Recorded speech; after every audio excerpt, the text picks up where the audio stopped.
Entonces, vamos a pasar ahora sí al API de persistencia JPA. ¿Sí? JPA es el API de persistencia en la plataforma Java Enterprise Edition. Entonces, en esta primera parte hacemos referencia a que cuando hablamos de persistencia, estamos hablando de persistir los datos. Estamos hablando de que los datos persistan en algún medio de almacenamiento, ¿no? Sabemos que toda información es volátil. Generalmente la información, los objetos están vivos, entre comillas, mientras se ejecuta la aplicación. Una vez que se termina la aplicación, entonces prácticamente desaparece.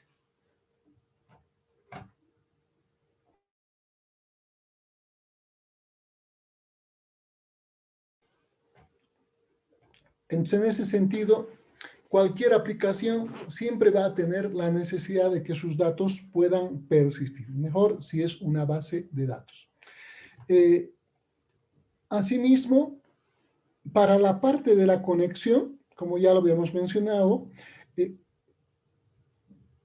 la plataforma Java Enterprise Edition tiene el recurso JDBC y el pool de conexiones como un mecanismo para conectarse a la base de datos, ¿sí? Entonces, esta es la manera más fácil y la más directa de conectarse, y además es la más segura, la más eficiente también, porque a través de este pool de conexiones se puede manejar un número limitado de conexiones. Entonces, eso lo gestiona directamente el servidor. Entonces, por ello, se dice que la gestión del pool va a favorecer siempre a la escalabilidad y obviamente al rendimiento de la aplicación, ¿ya? Entonces, el recurso JDBC y el pool de conexiones, elemento importante para conectarnos a las bases de datos cuando estamos trabajando en este tipo de aplicaciones de misión crítica.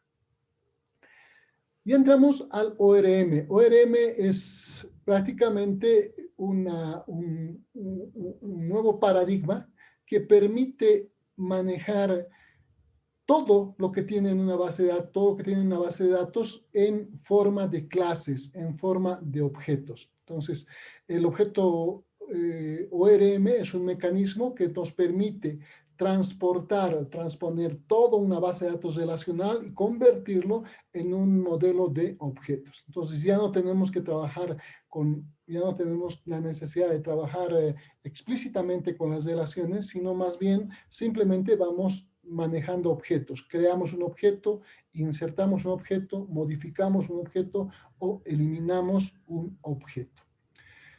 Son dos paradigmas. Por una parte tenemos el paradigma de la base de datos relacional, que está relacionado exclusivamente con el manejo de las tablas y las diferentes operaciones de inserción, de modificación, de eliminación de registros, ¿no? En cambio, cuando hablamos de programación orientada a objetos, estamos hablando de objetos, de atributos y sus relaciones también. Entonces, en este sentido, se estima que el 35% del código de una aplicación está orientado al proceso de datos. Entonces, en ese sentido, ORM toma bastante relevancia, ¿no? Entonces, cualquier base de datos que esté muy bien estructurada a través de este mecanismo se lo puede convertir a objetos y las operaciones son mucho más sencillas de realizar. Entonces, en la tecnología ORM tenemos varias opciones para trabajar, ¿sí?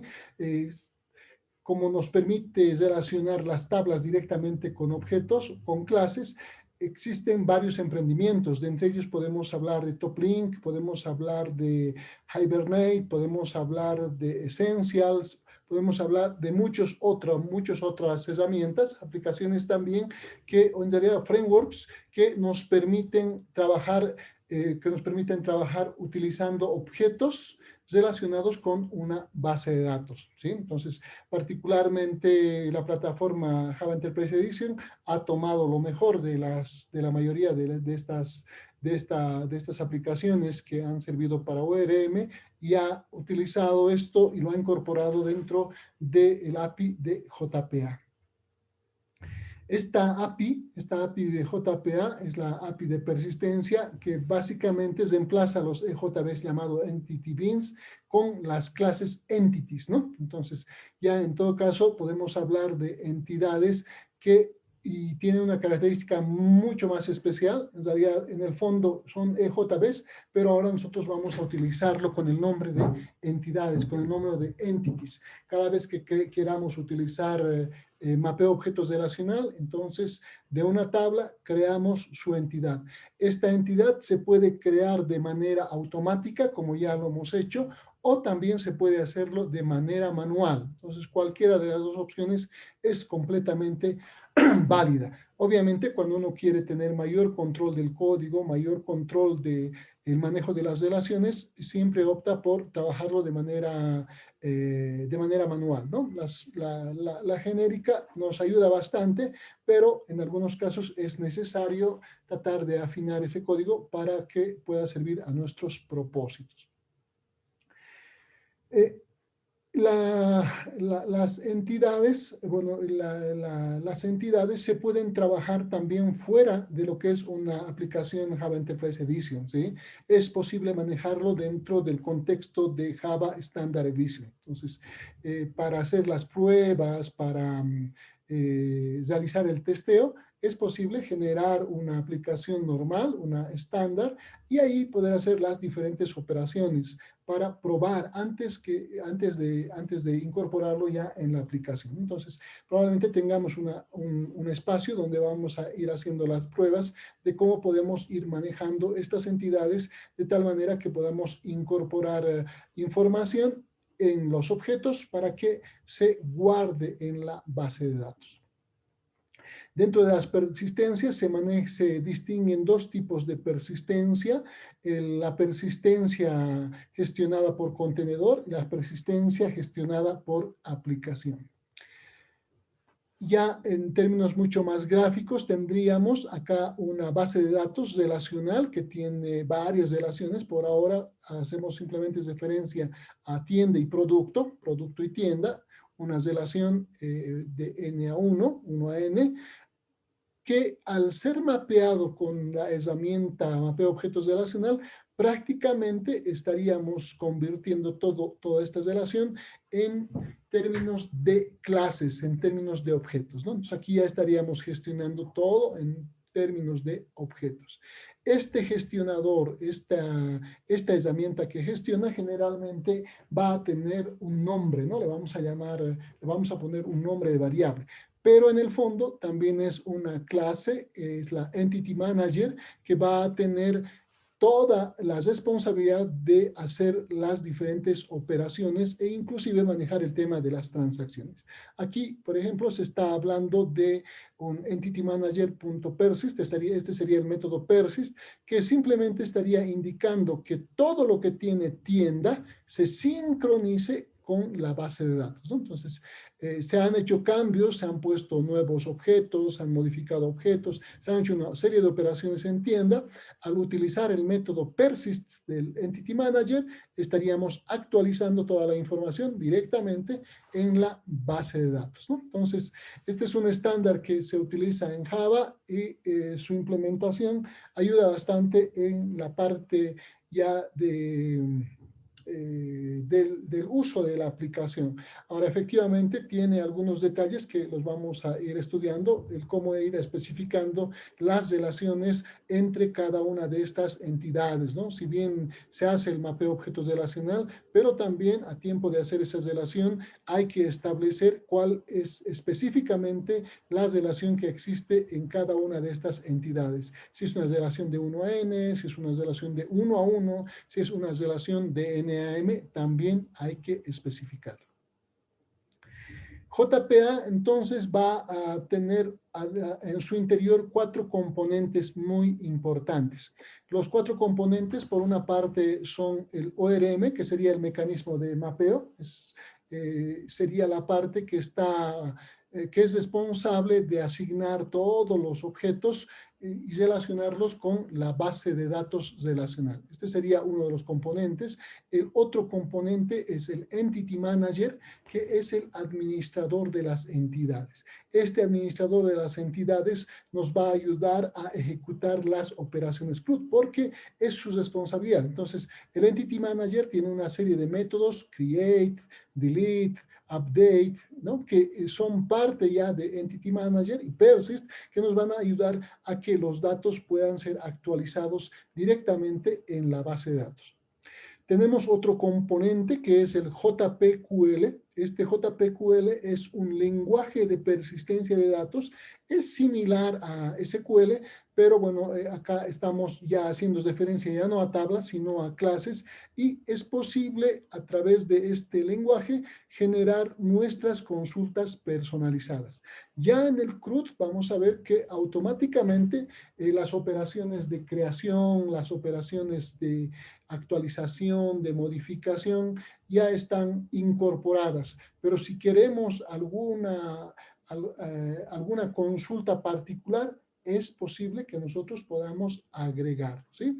Todo este lenguaje está orientado a manejo específicamente de objetos. Entonces, si voy a hacer un select from cliente, ya no voy a colocar clientes, ¿no? Sino voy a hacer referencia al objeto, a la clase cliente. Select from cliente C, digamos. Estoy haciendo ya referencia al objeto, ya no a la base de datos. Eso lo vamos a ver en términos mucho más prácticos.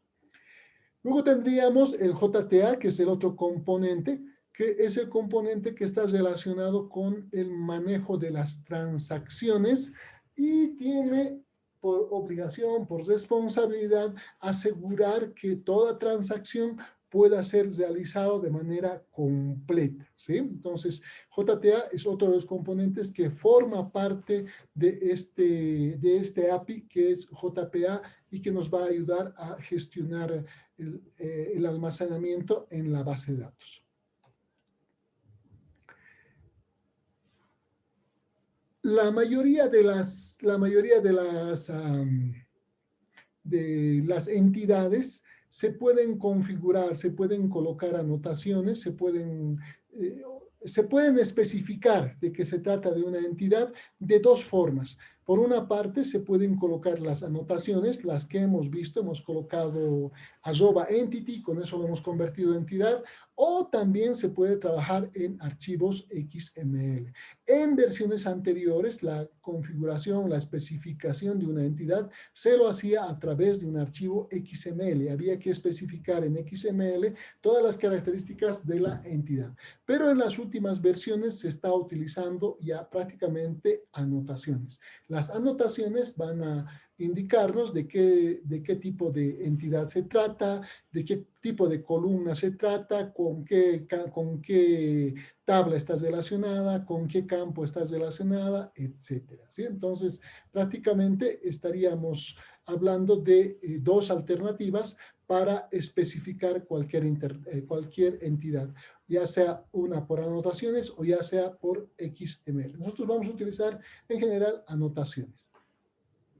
Para crear una entidad, entonces nosotros necesitamos especificar una anotación.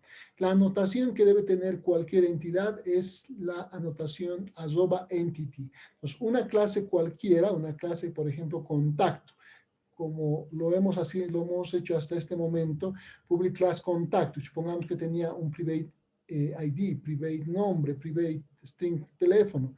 Estas tres propiedades, lo que se hace es convertir esta clase poniendo anotaciones. Si colocamos @entity, entonces ya estamos indicando que esta clase ahora es una entidad. @table, acá podemos colocar entre paréntesis, podemos colocar el nombre de la tabla con la que se corresponde. O sea, usualmente el nombre de la clase es el mismo nombre de la tabla con la que se está relacionando. Entonces, acá tendríamos, si no colocamos nada, entonces la tabla también se llama contacto. Pero si la tabla se llamara diferente, no sé, contactos de amigos, por decir, y bueno, mi clase es contactos, acá en tabla necesito especificar ese dato, con qué tabla se va a relacionar. Entonces, es un tema opcional, pero en algunos casos necesarios. Hay una otra anotación, este es named queries. En este caso, esta anotación es la que nos permite crear las consultas, ¿sí? Acá con un named query podemos crear una consulta. Acá, por ejemplo, hay una consulta que se llama contacto get hold y la consulta es un select from contacto, está haciendo referencia a la clase contacto y va a obtener todos los objetos que estén que hayan sido derivados, que hayan sido instanciados y que estén en memoria utilizando la clase contacto. Entonces, aquí ya se ha creado una, eh, un query con nombre, ¿sí? Así un named query, que nos va a permitir utilizarlo en cualquiera de los servlets o en cualquier lugar de la aplicación o en cualquier lugar donde esté la lógica de la aplicación y queramos hacer referencia a esta consulta nombrada. Se pueden colocar muchas consultas, esta es una solamente.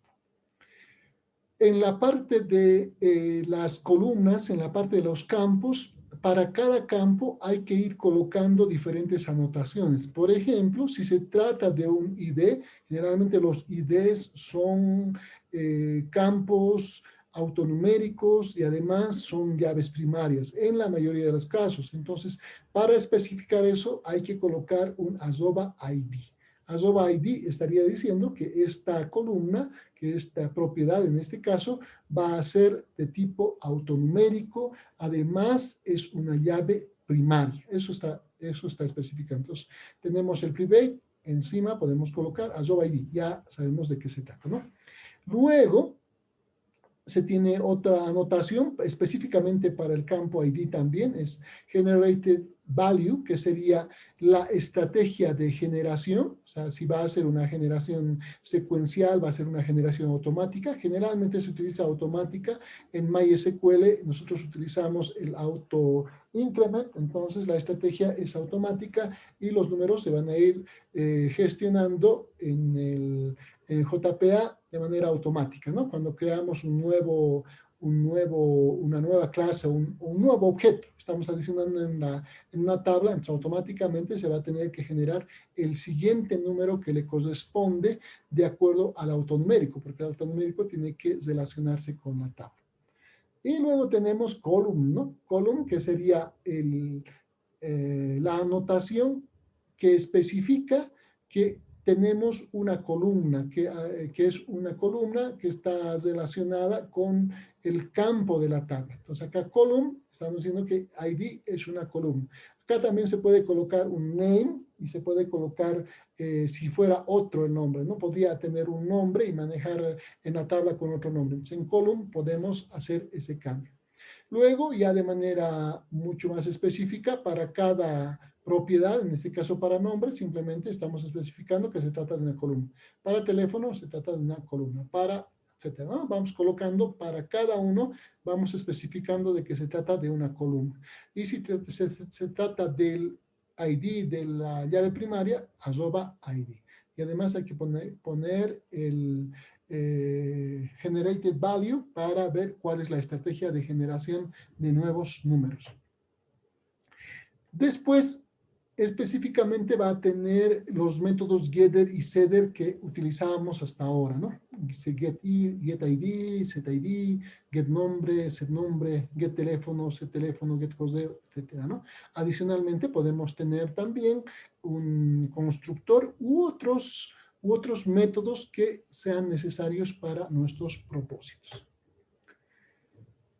Una vez que se han especificado ya las entidades, estas entidades pueden ser utilizadas, pueden ser manejadas a través del Entity Manager. Con el Entity Manager nosotros vamos a poder ya hacer las diferentes operaciones dentro de las clases y posteriormente eso de manera automática se va a consolidar en la base de datos, ¿sí? Entonces con el Entity Manager tenemos la libertad de manejar estos objetos y las diferentes operaciones que ya están predeterminadas. Tenemos, por ejemplo, find para buscar algún objeto, delete para eliminar objetos, update para actualizar algún objeto, refresh para actualizar. Persist también tiene una función similar. La idea es que todo lo que se ha actualizado hasta cierto momento se sincronice con la base de datos. Acá también podemos hacer referencia de que en el tema de JPA son importantes las transacciones y por ello la idea es que esta API asegure que la transacción sea realizada de manera correcta, ¿no? Entonces, ya garantiza de antemano la cantidad de concurrencia que va a poder atender a través del pool de conexiones y además también en el tema de transacciones asegura que todas las transacciones se hagan completas y por lo tanto la base de datos siempre esté en un estado consistente. Entonces, si hay varias tareas, una tras otra, todas estas tareas, si es un grupo de tareas que está siendo realizado en lote, se van a consolidar los cambios si es que se ejecuta el commit, si es que no ha habido ningún error, entonces se ejecuta todo, entonces la base de datos va a estar consistente. En caso de que no haya más bien algún problema en cualquiera de las tareas, se ejecuta el rollback, por lo tanto, todo vuelve a un estado anterior, pero a un estado anterior completamente válido, ¿no? Entonces, eso es importante, nos garantiza las transacciones, no tenemos que estar preocupados por él. En las transacciones, como sabemos, hacemos referencia a las 4 propiedades más importantes, ¿no? Por un lado, la atomicidad, que hace referencia a que se garantice que todos los pasos de una transacción se hacen o no se hacen. Entonces, toda operación es atómica, ¿no? En caso de que se presenten fallas en la ejecución, los datos no cambian, tienen que volver al anterior estado, ¿no? Si es exitoso, entonces sí pasa. Entonces, acá prácticamente estamos con la característica de la atomicidad, las transacciones están garantizando de que las transacciones sean hechas de manera integral. Consistencia, esa es la otra propiedad en esto de ACID, y hace referencia básicamente a que siempre la base de datos va a estar en un estado consistente. El aislamiento, esto hace referencia al estado intermedio de una transacción que no es visible para otras transacciones antes de hacer el commit, ¿no? Entonces, si son varias transacciones que se están haciendo en procesos concurrentes, API en este caso nos garantiza de que estas transacciones están cubiertas y no van a interferir con otras transacciones que tal vez se están haciendo también al mismo tiempo, ¿no? Entonces, las transacciones van a ser completamente independientes y no van a generar ningún error, gracias a esta característica del aislamiento. La durabilidad, bueno, asegura que las operaciones, una vez que se han realizado, los datos van a persistir, ¿no? Y no se puede deshacer, no vamos a deshacer. Una vez que se ha hecho el commit, prácticamente todo eso ya va a estar consolidado en la base de datos y disponible para que otras aplicaciones la puedan utilizar. Acá tenemos una estructura de las clases que tenemos en la persistencia. Vamos a hablar de todo lo que es persistencia de este API JPA. Este sería la persistencia. Tiene una fábrica, podríamos decir, del Entity Manager que hay que configurar. En realidad, esta configuración es la unidad de persistencia. En los proyectos se representan con el archivo persistence.xml, donde se encuentran los datos relacionados a la unidad de persistencia. La unidad de persistencia tiene información respecto al recurso JDBC, respecto al pool de conexiones que se está utilizando, respecto a las tablas que han sido mapeadas, respecto a las entidades que se van a utilizar. Entonces, este archivo persistence.xml tiene una función similar a web.xml, donde poníamos algunas configuraciones, solo que en este caso está orientado específicamente al manejo de la persistencia. Entonces, a través de este Entity Manager Factory se crea un objeto Entity Manager, que va a ir gestionando los diferentes objetos, las diferentes entidades, en este caso, que van a estar en un contexto de persistencia. Entonces, todos estos elementos están interrelacionados. Nosotros vamos a manejar de manera visible al Entity Manager. El Entity Manager va a ser el elemento, el componente que nos va a ayudar a hacer las actualizaciones, inserciones, modificaciones y eliminaciones de los datos directamente utilizando los objetos. Bueno, habíamos comentado que se puede configurar por medio de anotaciones o por medio de archivos XML. Las entidades se las pueden configurar de estas dos maneras. Acá tenemos un ejemplo de cómo configurarlos utilizando las anotaciones. Viene la entidad, viene @id, @generated_value, @column, y con esto estamos generando ya una entidad. Lo podemos hacer de manera manual o lo podemos hacer de manera automática. Esto está repetido. Acá tenemos la unidad de persistencia. La unidad de persistencia de la cual hablábamos es un archivo XML que tiene todo lo relacionado con la persistencia. Aquí estaríamos hablando de una unidad de persistencia llamada agenda PU, ¿sí? Tiene en su interior las entidades contacto, solamente una. Acá vamos a ver cuáles son las entidades que está manejando, en qué direcciones se encuentran. Todo esto que está en XML, vamos a tener una pantalla de configuración donde vamos a poder hacer configuraciones también de manera gráfica.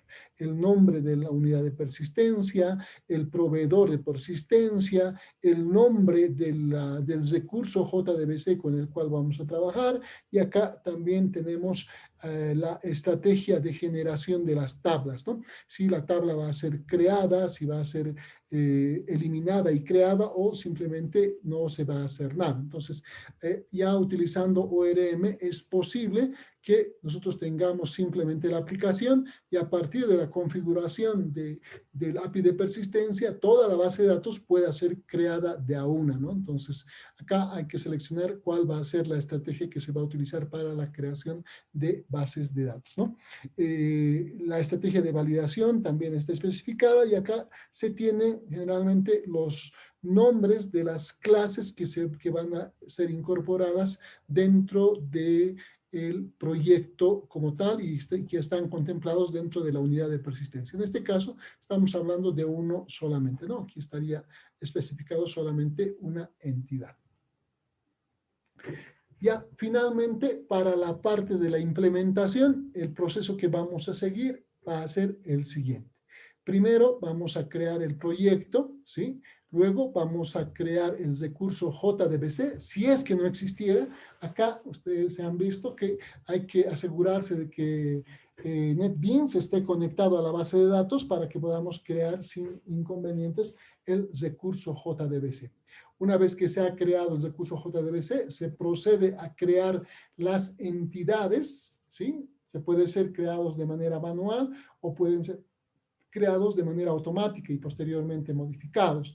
Y luego hay que pasar a la creación de los session beans que van a tener las operaciones de inserción, de modificación, de eliminación.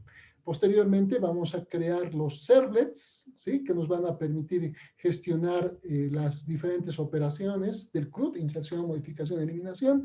Y bueno, hay que conectarlo posteriormente con las vistas para que la información pueda ser mostrada, para que la información pueda ser desplegada en cada una de las vistas, ¿sí? Entonces, prácticamente sería el mismo proceso que hemos estado haciendo hasta este momento, solamente que ahora cambiaríamos la parte de la creación de los modelos por entidades. Ya no estaríamos creando modelos, sino más bien estaríamos creando entidades.